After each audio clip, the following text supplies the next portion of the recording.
When it comes to sport, nothing demands more from an athlete than gymnastics. But for extreme sports enthusiasts Peter and Elke Zpittvar, the skill, precision and levels of fitness required have just been taken to a whole new level. They've combined the physical demands of the sport with their sexual demands from each other to form a sex and gymnastics hybrid known as quimnastics. Gymnastics is all about taking it to the max, man. You know, it's a really explosive physical cocktail of adrenaline, cock junk, and labia lava.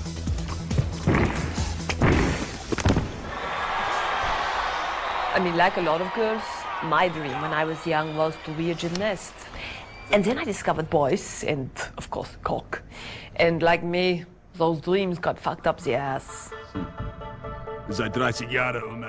Peter and Elke are the most natural quimnasts I have ever worked with. But they have much to do before they are up to my standard of advanced athletic fucking.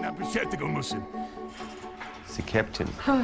The captain is a crazy guy, you know, but he is so committed to us and he works us hard. But he's a pro, you know, he's a real pro.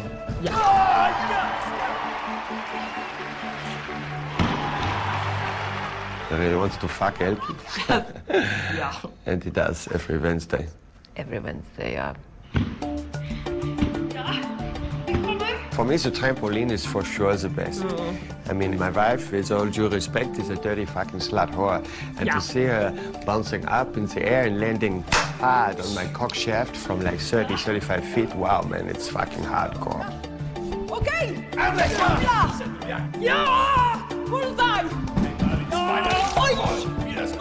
When you're horny, it is the ultimate penetration. It's like being starving hungry and then swallowing down a whole salami in one. And then having it rinsed out again. And then swallowing it again. And then having it rinsed out. And swallowing it. And rinsed out. And swallowing it. And then I come. Yeah.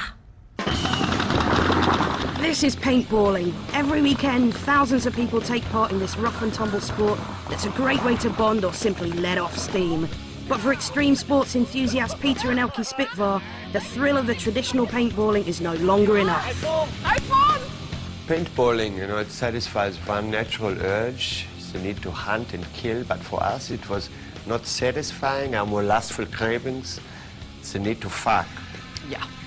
With their love of extreme sports but their red-hot passion for sex, the Zpittvars created a combat sport-sex hybrid known as Sperm warfare. Sperm warfare is a highly erotic combat sport. There is prick spit flying everywhere, you know, but unlike conventional war games, it's not so bad to get shot, you know. It's true, because the bullets, they are full of spunk. It's high visibility cock junk. High vis jizz, we call it. This is the ultimate anti-war statement. I always wear my CND butt plug. And I wear my Vietnamese nipple clamps and also my grandfather's iron cross up my shit pipe. Never forget. And now, of course, it is the fun part where we load the weapons. It is important, of course, to have a lot of calm, so we have abstained from having sex since we arrived on the compound. So now I'm horny like a goat, who very badly requires some goat cash. Ah, Deutschland!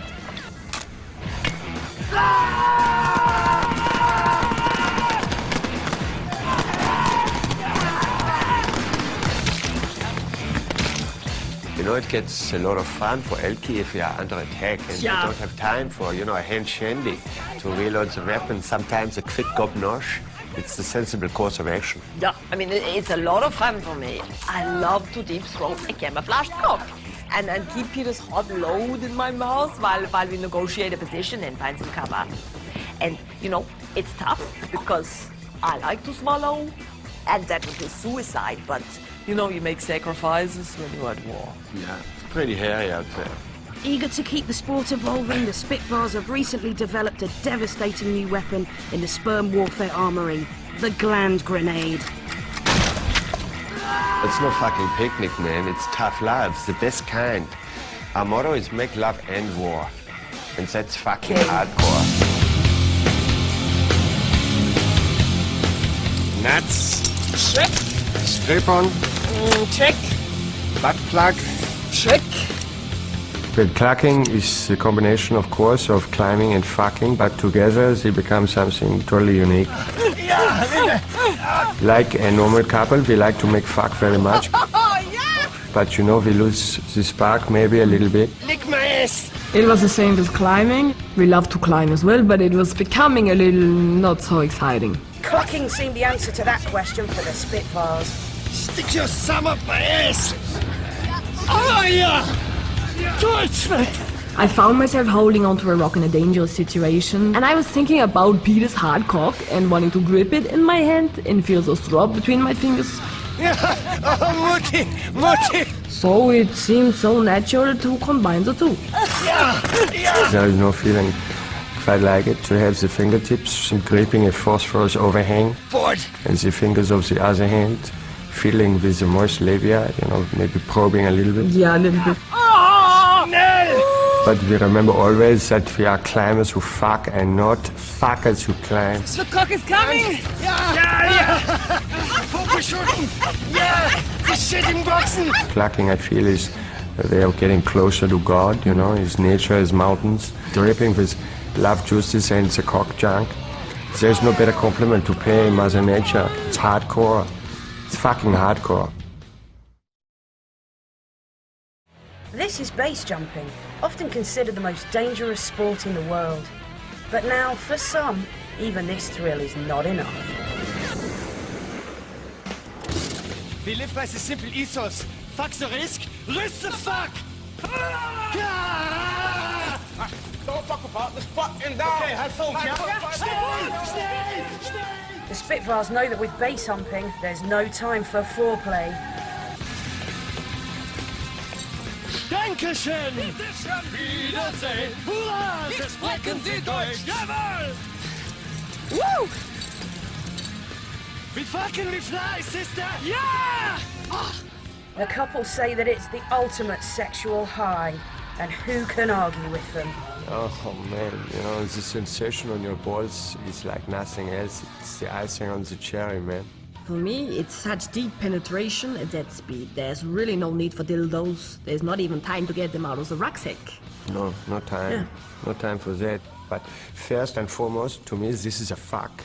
You know, and it just happens to be that we are falling off a building, but Elke always reminds me of this. I squeeze my cunny muscles tightly, and he knows this is when he must pull the cord, or we are a dead fuck.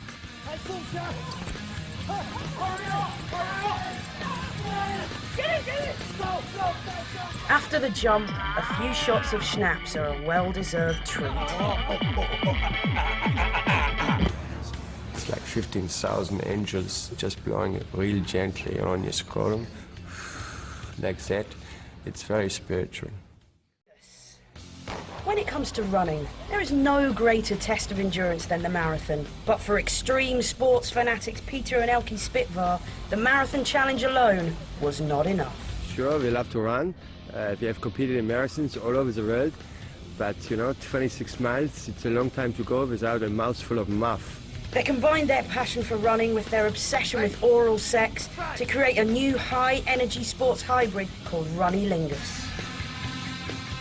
Because I am, of course, upside down and facing backwards, my job is twofold. Firstly, obviously, to suck Peter off satisfactorily. And secondly, to lift his balls and look behind to see how far ahead of the competition we are. During an average Runnilingus marathon, Peter ejaculates 40 times, and the need to take on water is even more critical. It's dangerous because, of course, neither of us can afford to dehydrate. This can be disastrous because trying to munch on the muff with a dry mouth, it's like trying to eat a bowl of Weetabix without spunk. In Runnilingus, grabbing the canister of Fanny Freshener every few miles is also essential because, you know, over 26 miles I can start to stink up real bad, you know. Yeah, real bad. But with such a physically and mentally demanding sport come the inevitable safety risks. Cross the roundabout. All male runners are now required to wear anal sat-nav monitors.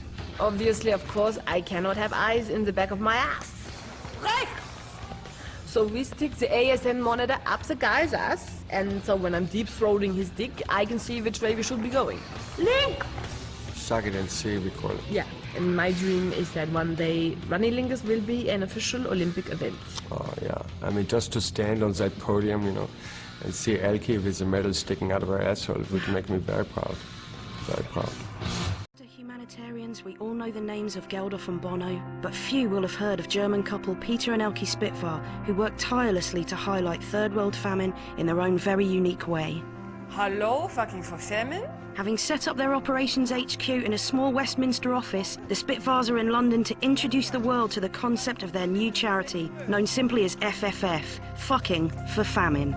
Strap on. Yeah, check. Good. And butt plugs.